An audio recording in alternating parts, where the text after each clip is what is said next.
We have two keynote speakers today, which we've often done. What's unusual today is they said, we want to do it together. Sometimes we've had, sort of the self-advocate person or the parent person and then the intellectual person, the professor.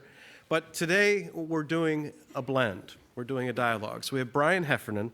Brian is a young adult, self-advocate, who happens to have Down syndrome, obtained his high school diploma from Newton North High School, attends Mass Bay Community College, has successfully advocated in front of the Massachusetts legislature to help pass the bill to improve transition services. And we have a picture hanging in our office of Brian standing at the signing behind the governor's shoulder. We're thrilled for him to come and share his story today. He's presented at Harvard, at Brandeis, at Boston University, and other places. He is a great lecturer and an inspiring person. With him is Dr. Tom Hare. I will say Tom needs no introduction, but perhaps. But I can't tell you all the things that he does or has done in his career, except I can tell you that many, many years ago, when Amy was about 1, and I'll let you do the math, I told you the clue to that a little while ago. Tom and I presented together on a panel and talked about inclusion, and I had no idea what that meant. I just knew that it's something that I thought I wanted for my daughter, and that began to form a vision and a dream. And Tom's been very much a guide for me along the way. Since that time, when he was the director of special education for Boston, he went on to Chicago as the director there, went to the U.S. Department of Education, was the director of the Office of Special Education Programs with one of the major reauthorizations of that law, and his imprint is still on that law. And then came back to Massachusetts, had to come back home, and now teaches at Harvard at the graduate school.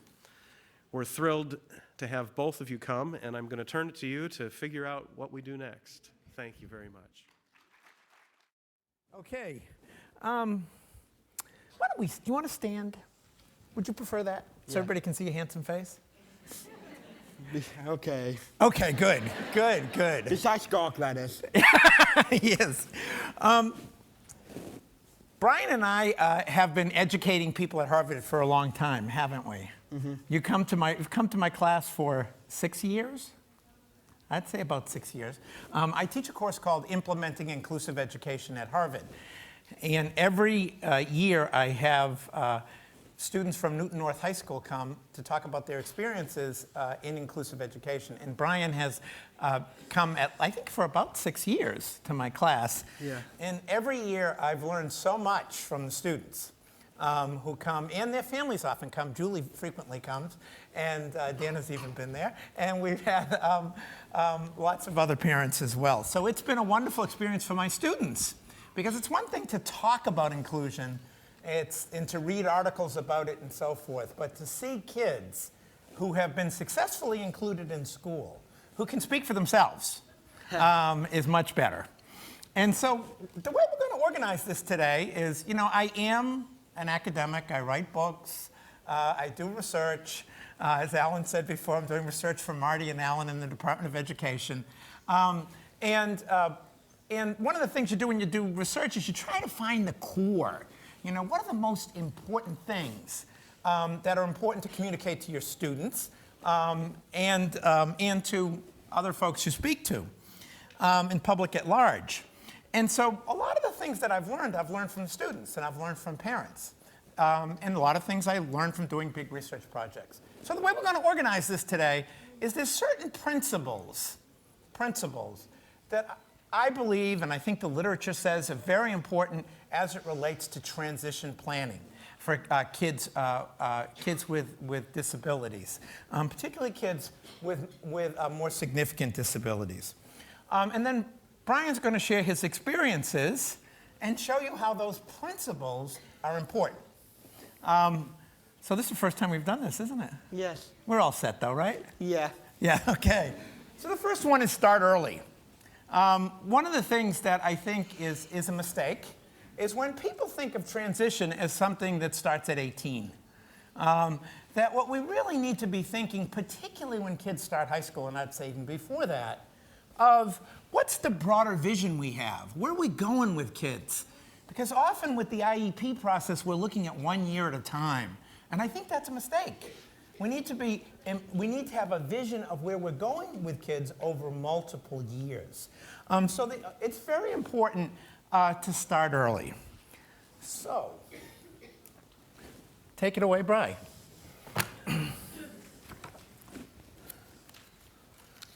Good morning, and thank you, Dr. Hale. My name is Brian Heffernan, and I'm 22 years old. Let me tell you a little bit about myself. I live in West Newton with my family, my parents, Julie and Dan, and my sisters, Evie and Maggie.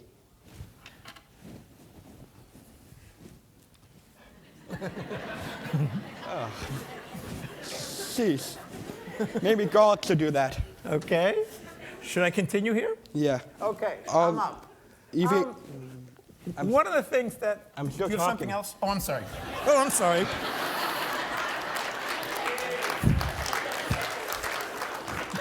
Evie and Maggie. Although Maggie's away at college at Hartford, Pennsylvania, the other member of my family is Nellie, our pet dog. I am very excited to be here today to talk to you about the importance of transitions. I have made big transitions in my life, such as graduating from high school with my diploma, going to college, working, and letting my sister Maggie leave college. Now am I done? Yeah, okay, no, is it my turn? Okay, good. Here we go. One of the other principles that I think is important and that I think Brian would agree with me is important is to avoid the overemphasis that many schools often try to encourage parents to do, which is on functional skills. That often when kids turn 14, particularly when they go to high school, people start talking a lot about functional skills and forget that high school in and of itself is a very important experience for kids with disabilities to have. And that they shouldn't be put off in the corner in some classroom, in my view. And I think you might agree with me on that, right? A little, Yeah, good. So, this is not a functional skills class. Stop. I started going to New North High School in 2005, the same year that all my friends since kindergarten started. To get ready for the big transition to high school, I visited Newton North several times before the start of the school year. Met some of my teachers and had my mom show me around since she was teaching there. I also participated in a few team meetings with people from New North and from my middle school. I felt pretty familiar with New North before I even started there.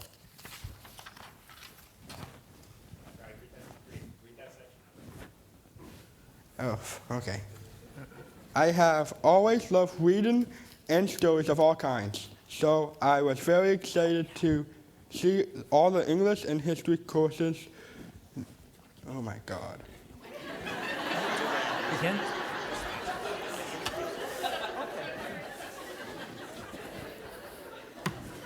Want to do the clickers? Good.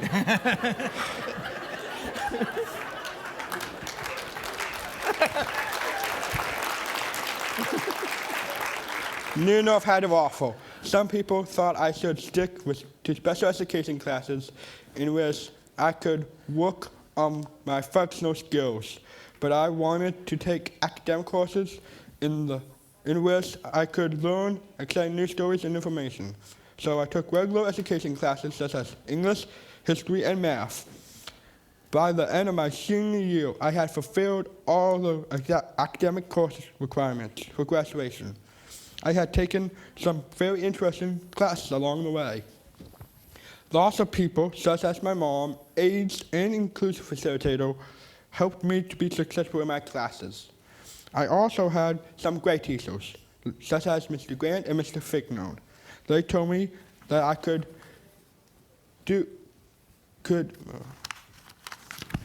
oh, brother. Can you at least help me with the pace? I always do that. They told me they could do anything my classmates could and that I could do well. Mr. Fignon even helped me to start becoming independent by encouraging me to go on his overnight history field trip to New York City. Mr. Grant thought I was such a good student in his class that he promoted me to Curriculum 1 English for my sophomore year. I really loved the work for my high school classes. I wanted to be talented by my assignments. Sometimes teachers didn't think I could handle it. For example, I decided that I wanted to write about the Titanic for my dean's thesis. My teacher and aide told me that I only had to write 5 paragraphs about it. My mother had a different idea.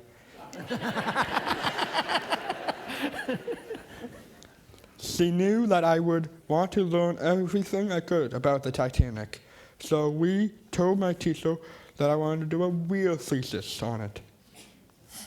They agreed, and they loved every minute of my Titanic research. I contacted different Titanic museums and historical societies, read many books on the subject, and in the end, I wrote a 12-page paper.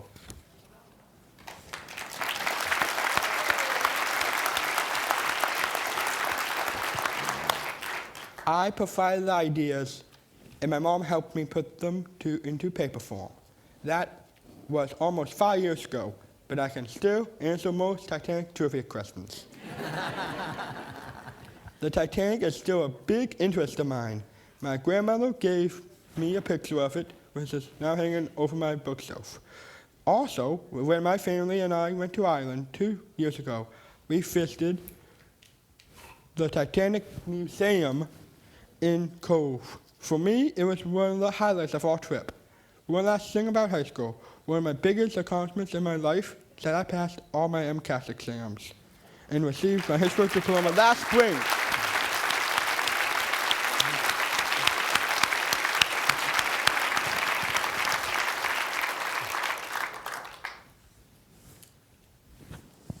I'm up? Okay. Oh, wait, no. Yo, that's up speaking. Okay, good. Can I use the slide clicker for, do you have it? Fine. Oh, thank you. Okay, one of the principles I think that Brian exemplified so much is the importance of allowing kids, whether they have disabilities or not, to pursue their interests, the things that really engage them in school, and it will be different. People often assume that kids, particularly kids with intellectual disabilities, have the same interests. They don't. And so I think that what you see with Brian is that Brian has always pursued his interests in school. I remember years ago I was at a conference in Washington for the Down Syndrome Congress, and a parent said to me, my son has just started high school, and they want him to start taking functional skills classes. And she said, I have 5 kids, and he is the only one who makes his bed. He's by far the best cook, and I want him in the band. And to me, that was one of the most profound statements I've heard. And again, I think what you see with Brian is that Brian has pursued things that interest him in high school. And high school should be a wonderful time for every kid. Would you like to continue, sir? Thank you. And also, that was one of my best friends he was talking about.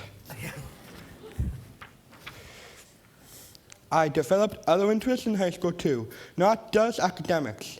I love sports, and I really love watching football. So when I got to high school, the football coach asked me to be his assistant equipment manager. I did it for my freshman year. He was a great coach, but I did not like all the yelling that went on in the locker room at halftime. So I decided not to be the assistant equipment manager after freshman year. My real love is theater. So my high school inclusive facilitator encouraged me to get involved with Theater Inc., Nuno's theater program. My freshman year, I was a usher for many theater productions, and I met lots of people involved with Inc.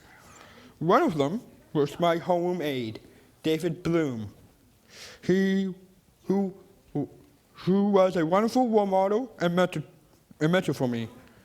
He and my facilitator encouraged me to get on stage in the beginning of my sophomore year with a minor role in a production about 9/11.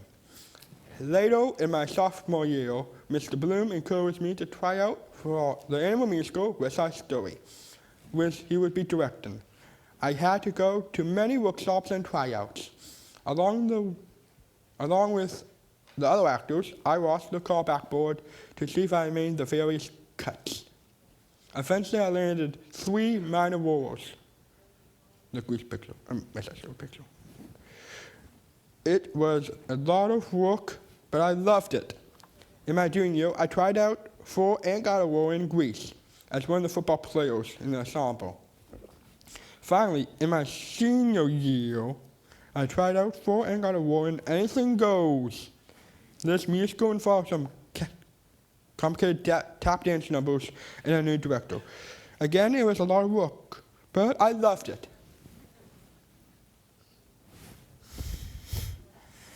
I made friends during the productions that I still have today.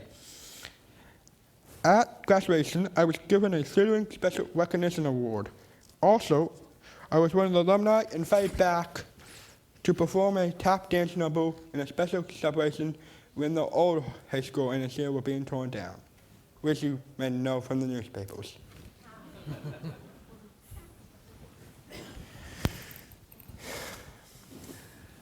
I think one of the most important things for all of us, and I think one of the things that hopefully comes across in this presentation for Brian, with Brian, and that he's showing us today, is so much of what kids with disabilities need is what kids and is what people need. Encouraging the development of deep social networks is something that I think needs to be consciously thought about in particularly all the way along the line in school. This is why inclusion is so important, developing social networks, because those social networks live with us for the rest of our lives. What Brian and his classmates have been encouraged to do by their very capable teachers and by their parents is to develop deep social networks. So let's hear about your friends. Thank you. Okay. Don't listen to my dad. In addition to all my school activities, I also participated in a lot of social friends for young adults with disabilities. Many of them were sponsored by Newton Parks and Recreation Special Athletes Program. In fact, I still participate in these activities. I go to swim practice Tuesday nights and basketball on Wednesdays. By the way, I won many medals for swimming at Special Olympics. Michael Phelps. Michael Phelps. Watch out, Michael.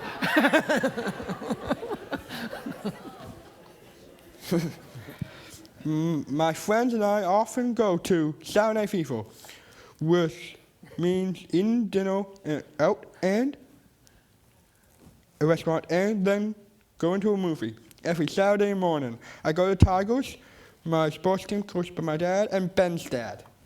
Let's drop pictures.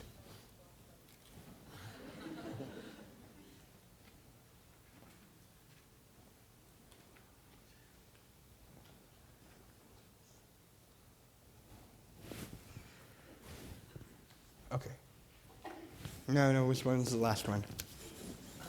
On Sunday mornings, I go to church. I was a deacon at my old church, with a lot of responsibilities, like showing communion, taking the offering, and caring for the members of the congregation.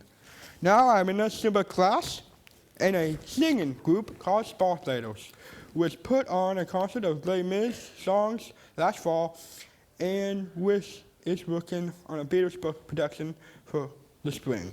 When I don't have a schedule social friend, I like to hang out with my buddies, Ben, Brendan, and Ned, among others. And this was taking place, and the picture is taking place at Camp getaway during Camp Equiz's overnight trip. We get together to watch the Patriots or go out for ice cream.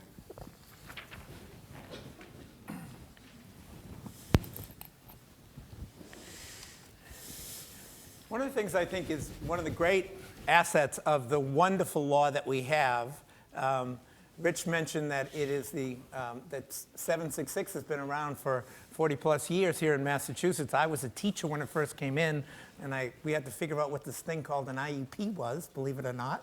But one of the wonderful things about the special education law is that the entitlement goes till 22, and there's a reason for that.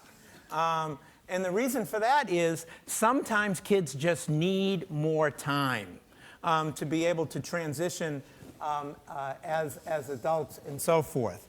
One of the things that I was struck by Brian's program and what I see as good transition programs, particularly for kids with more significant disabilities, is using the 18 to 22 period very different than the high school period. Too often, many kids with disabilities have the same program for 8 years in high school, as opposed to having a program that changes at 18.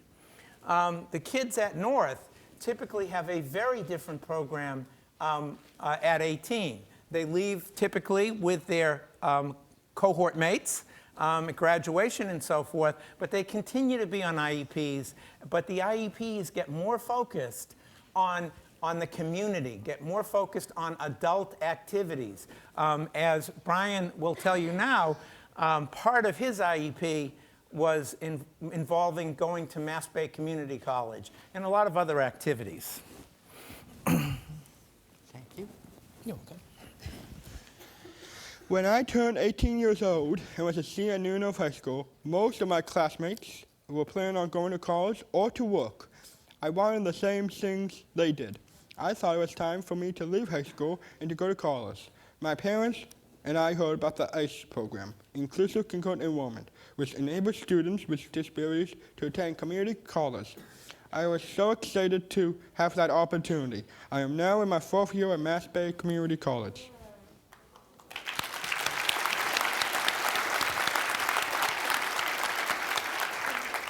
These days, I'm enrolled there through the Transition Scholars Program. This year, I've taken acting classes at Mass Bay. I got an A last semester. I think my professor really liked my monologues. In the past, I have taken, here goes, Intro to Mass Media, Intro to Film, Criminal Justice or Communications, American History, Intro to Communications, and Write Your Own Story. I have an ed coach who attends class with me and helps me take notes. Later, I type the notes into my laptop. My laptop has a cool program called Kurzweil, which reads the notes back to me as I type them and when I want to study them. Every day on campus, I go to the computer lab to check my email. I also go to the cafeteria to have lunch with some of my new friends and having Diet Cokes. Sometimes I go to the recreation center to work out. Some of my old friends from my sports teams and social groups go to Mass Bay too, so I also spend time on campus with them. I'm a member of Mass Bay Student Government, and I started a Glee Club on the campus. We have had a few performances, and last spring, our Glee Club won the award for Best New Club at Mass Bay.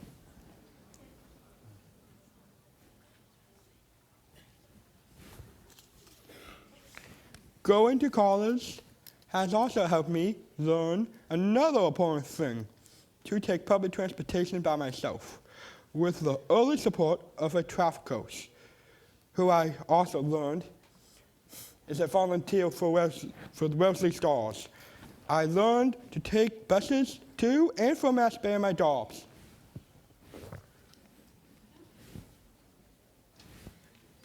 Now I am even starting to take public transportation by myself back and forth to downtown Boston. I also use the Y sometimes.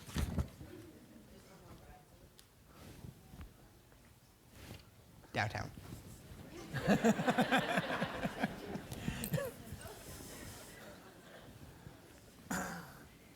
Again, I think one of the important things to continue in this 18 to 22-year-old period is continuing the development of new social networks and continuing to nurture the old social networks that have been developed. You're so nice. Thank you. You're pretty good yourself. I am, okay. As I mentioned earlier, I am still active in many social groups and activities that I was active during high school. I am so lucky to have such a huge network of friends with disabilities. It really pays to live in an urban area. My friends and I have so much fun together, and we even talk about the possibility of living together someday. Another interest of mine is traveling with my family. Oh, never mind, this is a picture. I mentioned earlier we went to the Titanic Museum in Ireland. While in Ireland, we saw a soccer game there, visit castles and monasteries, kiss the Blind Stone, climb on the cliffs of Moher, and visit my dad's relatives. I like to visit my relatives here in the State House. I like to visit my relatives here in the States too. And I hope to take a train trip to visit my sister at Harvard College. Near Philadelphia, someday before she graduates. Here. Thank you. Another thing that I think is important, particularly during this 18 to 22-year-old period, which I think is so important. I see Ron Benham here, and I know the importance of EI, but there's also the importance of this particular time in life. I think it's very important for students to get situated as adults. And one of the things that I think should be pursued at this time is vocational interests and the development of skills that are marketable in the marketplace. One of Brian's cohort mates, actually he's a little older than you are, came to my class. He's a guy with Down syndrome himself. And during this 18 to 22-year-old period, where he tried out different jobs, he came to class and said that he had gone to Angel Memorial to work, to do a job at Angel Memorial, which is a veterinary hospital. And he said to my students, you know, I hate animals. And he said, I hated that job. So there's often assumptions made about kids with disabilities that they're going to like certain things. And he certainly didn't like that. But he said, you know, I went to work in a nursing home, and I really like working with old people. And that's what he does now. And those are the kinds of experiences that kids should be having long before they leave their IEPs. And the other thing, again, that Brian mentioned that I think is so important is learning the skills you need in the community, Learning to take the T is not something that, that many kids can do sitting in a classroom looking at a map of the T. You actually have to go and take the T. But learning how to take the T can make all the difference in the world for an adult with a disability as it relates to their integration in the community and as it relates to being able to get a good job.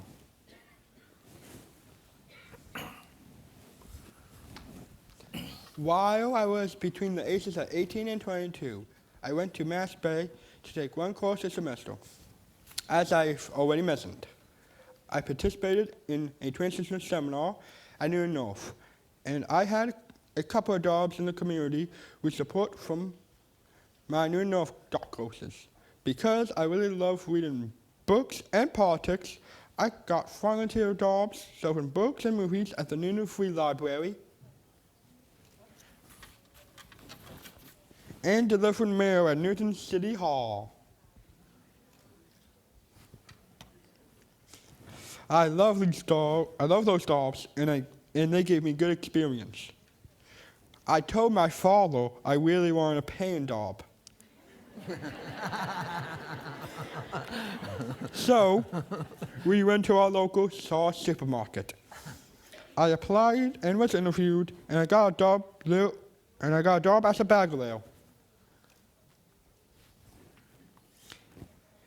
I work 2 shifts a week, and I just got my 2-year pin. And my coworker there is becoming a dynamic duo. I love getting paid for my work, and I love working in the community, where I get to see so many neighbors and friends. I also have worked at Fenway Park in the summer as a host at Wadsworth on Yawkey Way. I just started an exciting new job. I just started an exciting new internship at MAC, Mass Actors for Children, an agency which fights for children with disabilities and their families, and for good education for children who come from poor families. My job responsibilities include office work, presenting at workshops, person for good laws in the State House, and eventually I will become an advocate for families to get my internship. To get my internship, I traveled to downtown Boston 3 days a week on public transportation. On the way to work, I have to cross some pretty busy streets. Finally, as you can see, I also do a lot of public speaking. In fact, check out my website. I'm launching today, brianspeakstoyou.com. I'm a regular guest speaker for Einstein Audacious, where I speak at elementary schools about my life. Last year, the Einstein Audacious board gave me the Kaylin's Inspirational Speaker Award.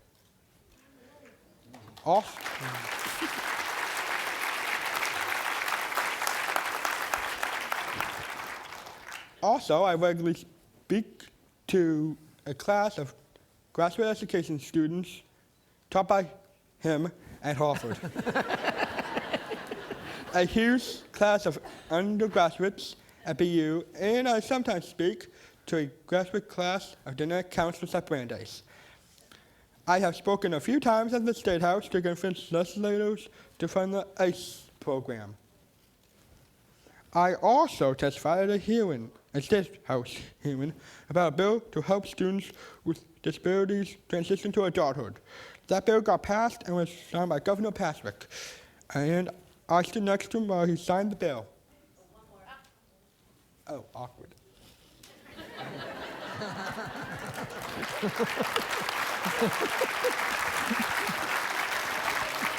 one.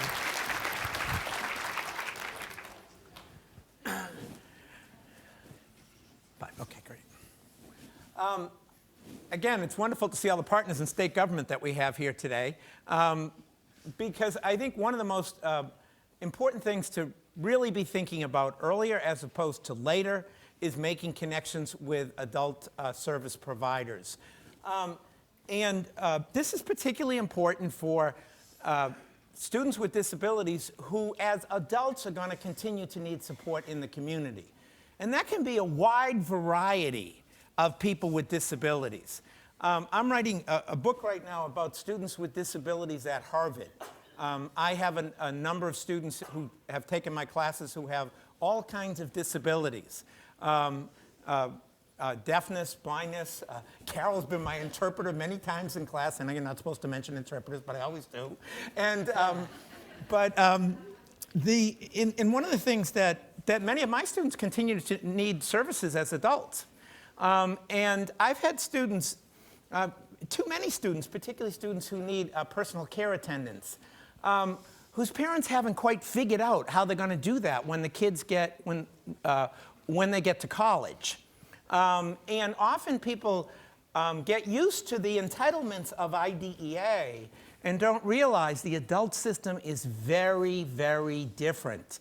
And so I have at times worked with families at Harvard to help connect students with the services that they need. And so this needs to be something that people think about. People need to think about. Another student, for instance, I had at Harvard who was deaf,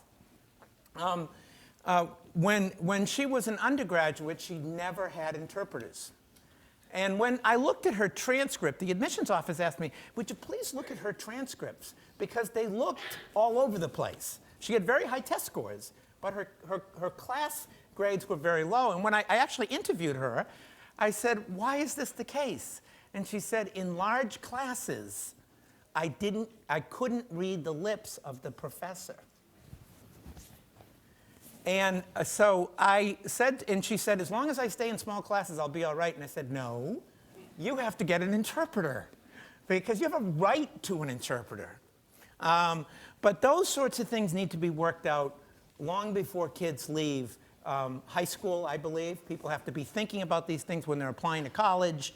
You need to be thinking about the types of supports people need as adults in the community long before they turn 22 or long before they graduate from high school, because they don't come easily. When I turned 18, my father helped me apply for school Social Security benefits. I also applied to DDS. They said I was eligible for services, but I didn't have any more contact with them until about a year ago. That is when they interviewed me and my father about what services I would need when I turned 22. When I was about 21 and a half years old, I started to look at different adult agencies. For me, it came down to DAF, NCS, or the Price Center. I really liked both of them, but we decided to go with the Price. Just before my 22nd birthday, I had a meeting with New Norfolk's DDS and the Price Center to plan what services I would need. Now, the Price Center provides my job coach, and I go to the center some days for workshops and some day jobs. Thank you.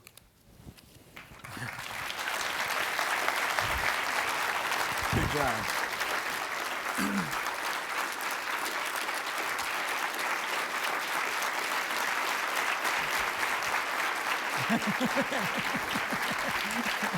Good job, man.